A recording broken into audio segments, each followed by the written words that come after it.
आचार्य जी नमस्कार। नमस्ते जी, नमस्ते। यूट्यूब चैनल आज हमारे समाज में बहुत ही अच्छी चीज़ लेके आया हुआ है। तमाम जानकारियां यूट्यूब के माध्यम से लोगों को मिलती है। विचार अपना अपना अलग होता है।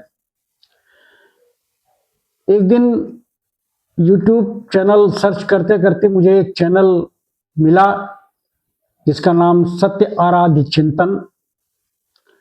मैंने उस चैनल को देखना शुरू किया, उसके कार्यक्रम देखने शुरू किए। बहुत ही बढ़िया कार्यक्रम जिसमें बहुत सारे भजन और बहुत सारे प्रवचन देखने को मिले। और उस चैनल के संस्थापक श्री सत्येंद्र जी, जिनको ढूंढते ढूंढते आज हमारी मुलाकात सत्येंद्र जी से हो गई, जो कि एक वैदिक विचारक भी हैं और यूट्यूब चैनल के माध्यम से लगभग 200 से ऊपर भजन इनके इस सत्य आराध्य चिंतन चैनल पे हैं और अनगिनत प्रवचन जिसमें लोगों की जिज्ञासाएं, समाज की कुरीतियां, ये सारी चीजें आपके माध्यम से मिली, देखने को मिली। तो आज हमारी मुलाकात आचार्य सत्येंद्र जी से हुई। बहुत बहुत स्वागत है आपका। आज हम आपके माध्यम से कुछ हमारे प्रश्न हैं, जो हमारी जिज्ञासा है, उसके बारे में हम जानने की कोशिश करेंगे और हम चाहेंगे कि हमारी जिज्ञासा को आज आप समाप्त करें। तो कुछ सवाल है मेरे, हम उनका जवाब आपसे चाहेंगे। आचार्य जी, सबसे पहले मेरा पहला प्रश्न है कि धर्म क्या है? धर्म धी धातु से धर्म बना हुआ है, जिसका अर्थ है धारण करना। अब धारण करने के लिए भाई हम मनुष्य हैं, ईश्वर ने हमको मेधा शक्ति दी है, तो धारण करने योग्य क्या है? हमारी जो ईश्वरीय ज्ञान संविधान वेद है, वो हमको क्या इसके लिए प्रोवाइड किया है, हमें इसे देखने की आवश्यकता है। सबका अपना अपना धर्म है, हर वस्तु का, हर जीव का अपना अपना धर्म है। और देखिए, जल है, इसका धर्म क्या है? शीतलता। पत्थर का क्या धर्म है? कठोरता। फूल का क्या है? सुगंध। नम्रता। तो हर चीज का अपना एक स्वभाव है, वो उसका धर्म है। कहते हैं कि चांद न बदला, सूरज न बदला, न बदला रे आसमान, कितना बदल गया इंसान। इंसान बदलते हैं, इंसान के विचार बदलते हैं, लेकिन प्रकृति ने, ईश्वर ने जो कुछ भी दिया, उसका अपना एक नियत धर्म होता है। धर्म का मतलब होता है कि धारण करने योग्य जो चीजें हैं, एक सटीक उसका मापदंड। आप जाते हैं कहीं कोई चीज तोड़ने के लिए, तो जाते हैं धर्म कांटे पर। क्यों धर्म क्यों लगा भाई? धर्म का मतलब यह है कि जो एक सटीक मापदंड तौल जो देता हो धर्म के अनुसार, तो वही जो है धर्म है हमारा। जो एक सटीक नाप तौल आपको जवाब में देता हो, कहीं बेईमानी नाम की चीज ना हो। माताओं बहनों के भी एक फिजिकल एक धर्म होता है। वो चाहे हिंदू हो चाहे मुसलमान हो, सबके साथ एक शारीरिक प्रक्रिया है ये। उस धर्म कांटे पे चाहे ड्राइवर जो जाएगा ट्रक का, चाहे वो हिंदू हो चाहे मुसलमान हो चाहे ईसाई, एक सटीक माप तौल देता है। तो धी का मतलब होता है धारण करने वाली वो चीज जो हर आईने में एक सही मापदंड के हिसाब से हो। तो ईश्वर ने जो भी हमको प्रोवाइड किया है, जो भी दिया है अपने ज्ञान संविधान से, उसको धारण करना ही हमारा धर्म है।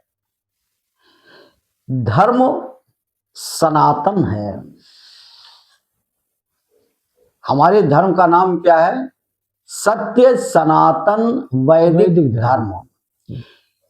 जो वेद में आया हुआ है, जो हमारे वेद ज्ञान का संविधान है, तो उसमें जो कुछ भी आया है हमारे लिए प्रोवाइड किया है, उस हिसाब से हम चलें।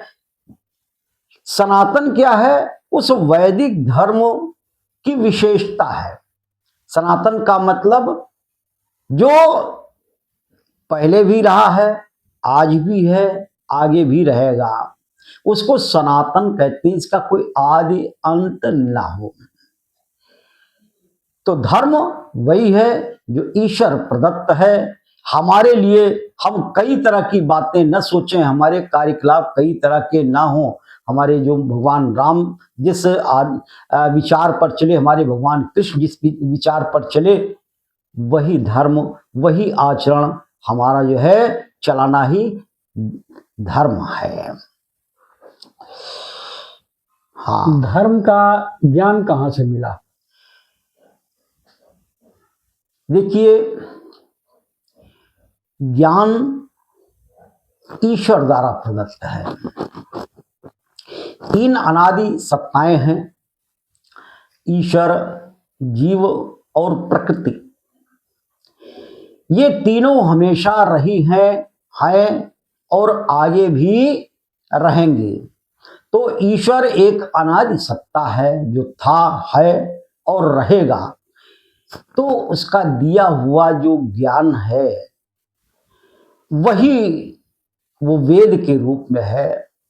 देखिए, आज ये भारत स्वतंत्र है। भारत जब स्वतंत्र हुआ तो सबसे पहले आवश्यकता किस बात की हुई कि हम सभी भारतीय को एक ज्ञान में, एक कानून में अधिनियमित किया जाए। तो ऐसे ही जब ईश्वर ने सारे मनुष्य को रचा सृष्टि के प्रारंभ में, तो उन्होंने ज्ञान का एक संविधान वेद के रूप में दिया। वो क्या है? जीवन के 4 क्षेत्र होते हैं, ज्ञान, कर्म, उपासना और विज्ञान। इन्हीं 4 में उसका पूरा जीवन होता है। ज्ञान ऋग्वेद है, जिसे जो है अग्नि ऋषि ने दिया। दूसरा जो है वेद क्या है? वो यजुर्वेद है, वायु ऋषि ने दिया, जिसका क्षेत्र जो है कर्म का है। और तीसरा अथर्ववेद है, जिसे आदित्य ऋषि ने दिया, जिसका अर्थ है विज्ञान। और चौथा वेद है ये नहीं, तीसरा ये सामवेद है, सामवेद। और चौथा अथर्ववेद है जो अंगिरह ऋषि ने दिया, जिसका क्षेत्र है जो है उपासना। इस 4 क्षेत्र में, ज्ञान, कर्म, उपासना के क्षेत्र में ईश्वर ने यह ज्ञान का संविधान हमको दिया। और वही अपौरुषेय है। ईश्वर का जो ज्ञान है वो अपौरुषेय है, किसी मनुष्य द्वारा नहीं दिया गया कि जिस पर कोई उंगली रखे कि यह तो जो है गलत है। और उस ज्ञान की सुरक्षा संरक्षा भी ईश्वर करता है। वेद मंत्र पढ़ने के तरीके भी दिए गए, जटा शिखा माला तपा दंडा हजारेखा, ये पाठ करने के तरीके हैं। लिखने का भी तरीका दिया, स्वरित उदात्त अनुदात्त, कि लिखने में कहीं व्यतिक्रम न हो, कहीं गलत न हो जाए। तो इस तरह से ईश्वर ने उसको सुरक्षित संरक्षित करने का तरीका भी दिया, और इसी पे जो है शास्त्रार्थ भी होते हैं। तो यह वेद मंत्र सटीक पाया जाता है। काशी के पंडों ने एक बार ऋषि दयानंद से ईश्वर विषय पे कि ईश्वर साकार है, इस पर जो है शास्त्रार्थ किया। तो ऋषि दयानंद ने उसके समर्थन में यजुर्वेद का एक अर्थ, एक मंत्र बोला, न तस्य प्रतिमास्ति, उस ईश्वर की कोई प्रतिमा नहीं। उसके काशी के पंडों ने कहा ये तो न और तस्य को जोड़ दिया और कहा कि न तस्य, उसकी प्रतिमा झुकी हुई है तब तो झुकी हुई है। तो वहां पर ऋषि दयानंद ने पाठ के तरीके से उसको अलग किया और कहा न अलग है, तस्य अलग है। अरे मूर्ख, पहले ये देखो कि तस्य कहाँ है, उसकी नहीं है। उसके बाद यस्य भी कहा, जब तस्य है उसकी, और उसके बाद फिर उसकी, जिसकी। तो जब यस्य तस्य है तो यस्य उसका जवाब दिया। तो इस तरीके से वेद जो है ये ईश्वरीय ज्ञान है और सार्वभौमिक ज्ञान है। जैसे ये कहा जाए कि सर्वे भवन्तु सुखिनः सर्वे सन्तु निरामयाः सर्वे भद्राणि पश्यन्तु मा कश्चित् दुःखभाग् भवेत्। हे ईश्वर, सभी सुखी हो, सभी निरोगी हो, किसी को कोई कष्ट न हो। तो ये तो सार्वभौमिक विचार हैं, क्योंकि ये ईश्वर ने दिया है, कोई वर्ग भेद नहीं है, इसमें सर्वभौमिकता है। वही कुरान में आता है कि ऐ नबी, मैं यह कुरान मक्के तथा उसके आसपास के लोगों के लिए उतार रहा हूं। तो वो तो एक जगह हो गया, एक क्षेत्र हो गया। तो वेद जो है यह सार्वभौमिक है, इसका ज्ञान परमात्मा ने हमको दिया। रामराज के प्रसंग में आता है कि जो है सब नर करहि परस्पर प्रीति, चलहि सुधर्म निरत श्रुत नीति। सभी प्रेम से संगठित थे और निरंतर श्रुत नीति पे चलते थे, वेद की नीति पे चलते थे। तो परमात्मा अन्याय नहीं करेगा। हमको पैदा किया, हमको मेधा शक्ति दिया, तो हमको भटकने के लिए नहीं कि तरह तरह के हम ज्ञान में उलझ जाए। उसने एक ज्ञान दिया, वो है वेद का ज्ञान। तो वेद का ज्ञान ये ईश्वर ने दिया है, हमें उसी पर चलना ही हमारा धर्म है, इसलिए हम वैदिक धर्म कहते हैं। आप सब समझ गए हो तो अगला प्रश्न कीजिएगा। आचार्य, मत, मजहब और संप्रदाय, इसके बारे में आप हमें बताएं, ये क्या है? मत का मतलब होता है विचार। धर्म तो ईश्वर प्रदत्त है, इसको कोई चलाने वाला नहीं है, ये तो ईश्वरीय ज्ञान है। लेकिन मत, मजहब, पंथ, फिरके, ये समय समय पर लोगों के प्रवर्तक आए। जैसे ईसाइयत के प्रवर्तक कौन आए? वो आए जीसस क्राइस्ट, और उन्होंने बाइबल का ज्ञान दिया लोगों को, अपने कबीले बनाए और उनमें उसका प्रचार किया। जीसस क्राइस्ट के आने के पहले तो कहीं कोई था ही नहीं ईसाइयत का कोई ज्ञान। ऐसे ही मोहम्मद साहब आए तो कुरान का ज्ञान दिया। महावीर आए तो उन्होंने जैन संप्रदाय चलाया। बुद्ध जी आए उन्होंने बौद्ध चला दिया। गुरु नानक जी आए तो उन्होंने जो है अपना सिख संप्रदाय चला दिया। तो ये तो समय समय पर ये आए हैं। मैंने एक जो है कुरान के विशेषज्ञ थे, हमने प्रश्न उनसे किया क्या कुरान जो है ये पाक और मुकम्मल इल्म है? उन्होंने कहा बेशक। तो हमने कहा कि मोहम्मद साहब के बाप दादा को ऐसे ज्ञान से महरूम क्यों कर दिया जब ये पाक और मुकम्मल इल्म है? तो उनके पास कोई जवाब नहीं। तो ये समय समय पर आकर के ये प्रवर्तक लोग जो हैं अपने ज्ञान को दिया, जिनका एक पीरियड है कि कितने दिन से कब आए प्रवर्तक। लेकिन वेद ज्ञान ये शाश्वत है, सनातन है, इसका कोई चलाने वाला नहीं है, ये ईश्वरीय ज्ञान पर है। तो हमें मत मतांतर में फंसना नहीं चाहिए। ये ईश्वर का ज्ञान वो नहीं है, वो विशेष व्यक्तियों द्वारा दिया गया वो ज्ञान है जो भूगोल और खगोल विद्या विज्ञान से उसका कोई लेना देना भी नहीं है। जैसे यह कुरान में कहा गया कि पृथ्वी चपटी है, अर्श की तरह चपटी है, लेकिन हमारे भूगोल खगोल के वैज्ञानिक क्या कहते हैं कि पृथ्वी गोल है, पृथ्वी गोल है, ऐसा वेद भी कहता है।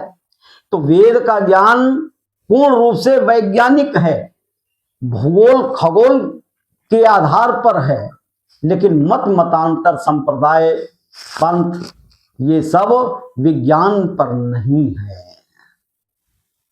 अब आ गया समझ में, अगला प्रश्न कर दें। आचार्य जी, मत को चलाने वाले पैगंबर कहे गए, हाँ, इनके मानने में क्या बुराई है?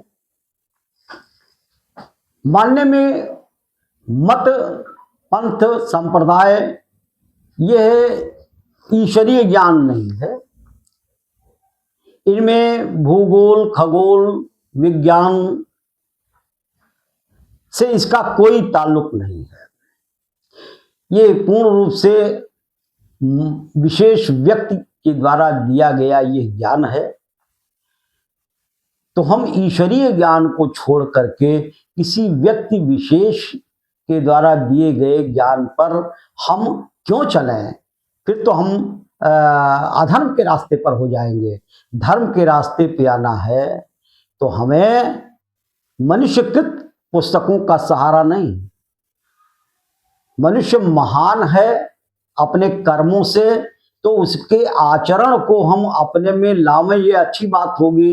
भगवान राम भगवान कृष्ण ये आचरण से बहुत ऊंचे थे, हम उनके आचरण पर चलें, अच्छी बात होगी।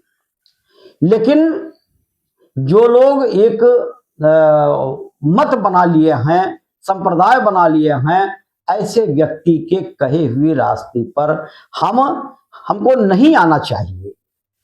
देखिए, हम सब कुछ माने, हम ऐसा नहीं कि वेद के अलावा न माने, वेद को माने, वेदानुकूल बातों को माने।